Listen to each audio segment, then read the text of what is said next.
So now you know what is a state and what is a state management and difference between local and global state and all the different approaches available for state management in Flutter. So here's a quick recap. When you are building Flutter app, you undoubtedly need to share data between screens and widgets, and that is what known as state management. And Flutter gives us a variety of ways to handle the state within our app. And Provider is one of the many state management solutions in Flutter. It's one of the first state manager recommended by Flutter itself and one of the simplest too, and also the most liked package on pub.dev.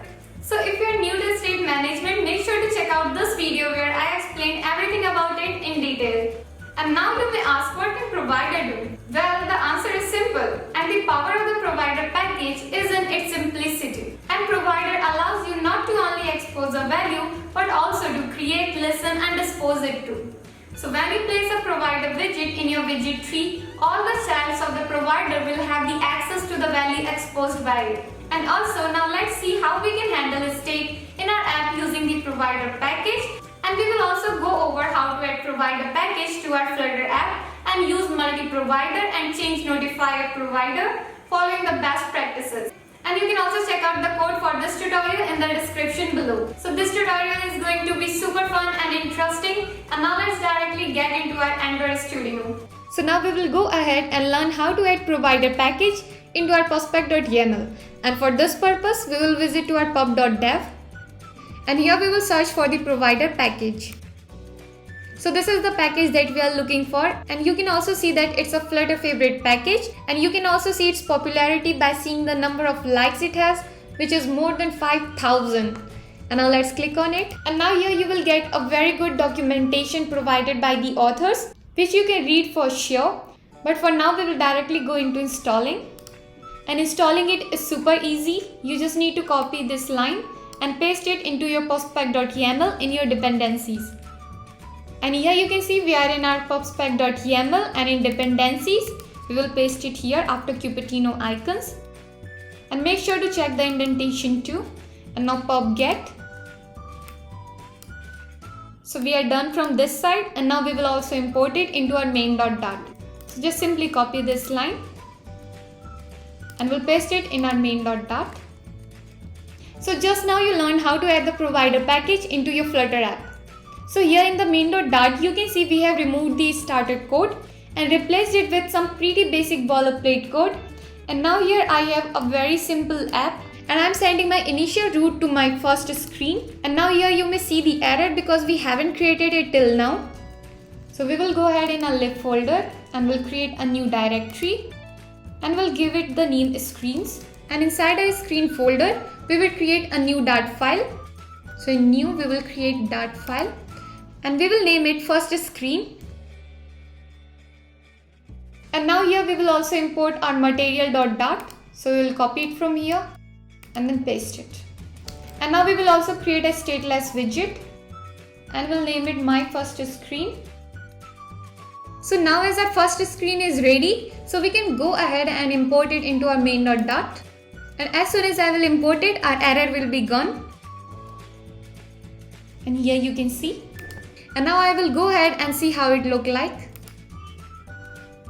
So the reason we are getting this blank screen is because we are having our first screen.dart also blank, just with a container. So now I will go ahead and add some of the basic code here. And now instead of container, we will give it a scaffold. And here we will start by creating an amp bar.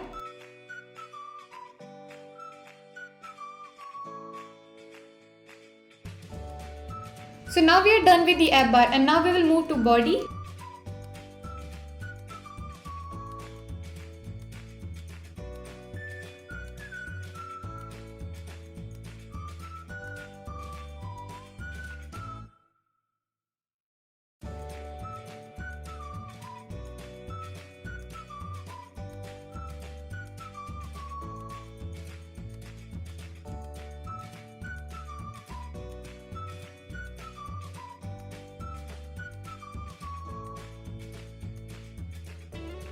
And now you can see I have added some of the basic code, and now we have a scaffold, an app bar, and we also have some text in the center of our app which represents the number of times the button has been pushed.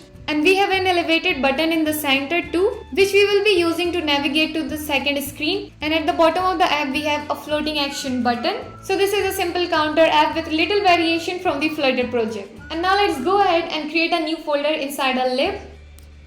And this directory is going to be named as providers. So this is a place where all of our providers will live. And now let's also create a new Dart file. And its name is going to be counter provider. So inside this we will also import our material.dart. And now we will create a class named counter, so all of our providers will have them with the change notifier. All this will do is allow us to listen for change events inside of here. So let's create a variable int. For our count initialization it to 0. And now we are going to create a getter so we can access this count outside of this file.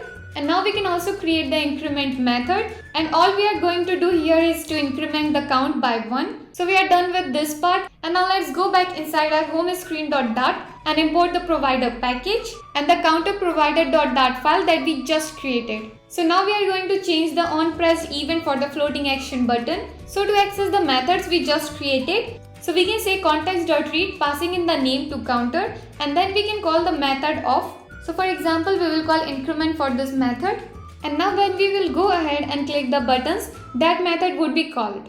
And what we also want to do is to read that value too.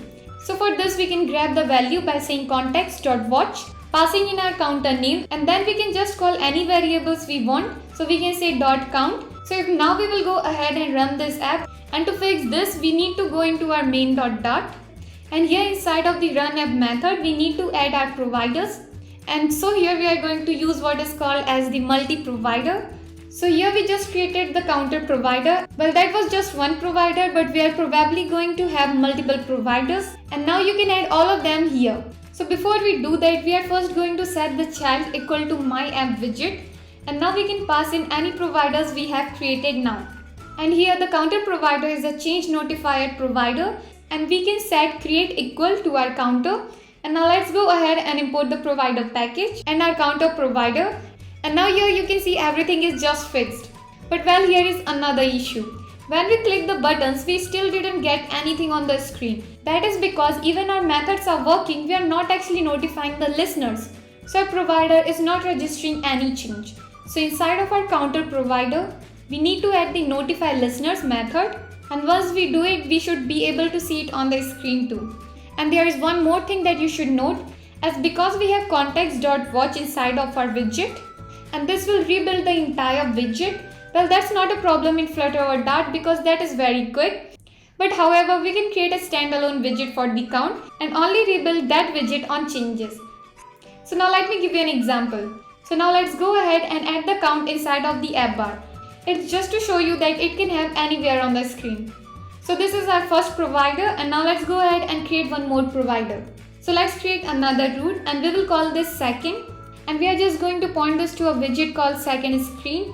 And now let's also create the provider. And now what we are going to do here is create a very basic shopping cart which I have gave you as an example, and we will name it shopping cart provider and import material.dart. And just like we did with the counter provider, we will do the same with the shopping cart provider too. And this time, instead of having an integer, we are going to have a list of type string. We also have a getter that gets the count by calling the .length method, and we are also having a getter that gets the entire shopping cart. And finally, we also have a method add item, and what all this will do is add an item to the cart back inside of the second screen. So now here you can see I have added some of the code, and just like our first screen, the second screen has a floating action button too. And on press we are invoking our add item method too, adding the item t-shirt to the cart. And you can also see on the screen that we have a column with two text widgets, and we are watching the count for the shopping cart, and we are watching the actual cart. So now let's go ahead into our first screen, and inside elevated button we are going to add navigator that send us to the second screen, and add the provider to our providers list. So now everything is ready and we are all done. So now let's restart and check it. And now we have seen how you can implement and use the provider to handle the state in your Flutter apps. And we have also seen how easy it is to implement the provider and have a reduction of the boilerplate code with all that set state and so on. We don't have any more stateful widgets, we only have a stateless widget, and we can rely on the consumer widgets to create our widget tree. where we need it. This reduces the boilerplate code and reduces the performance like lags, because of course we only rebuild the widget trees that are necessary to rebuild. So now give it a try for yourself. So that's it for today's video. If you learned anything from this video, then make sure to hit the like button. And if you have any doubt, make sure to put it in the comments below, or you can also join my Discord server too. And if you haven't subscribed till now, then make sure to hit the subscribe button, because I'm going to come up with amazing content on this channel. So make sure to subscribe it. Thank you. And now I will see you in the next video. Till then, keep learning, keep growing.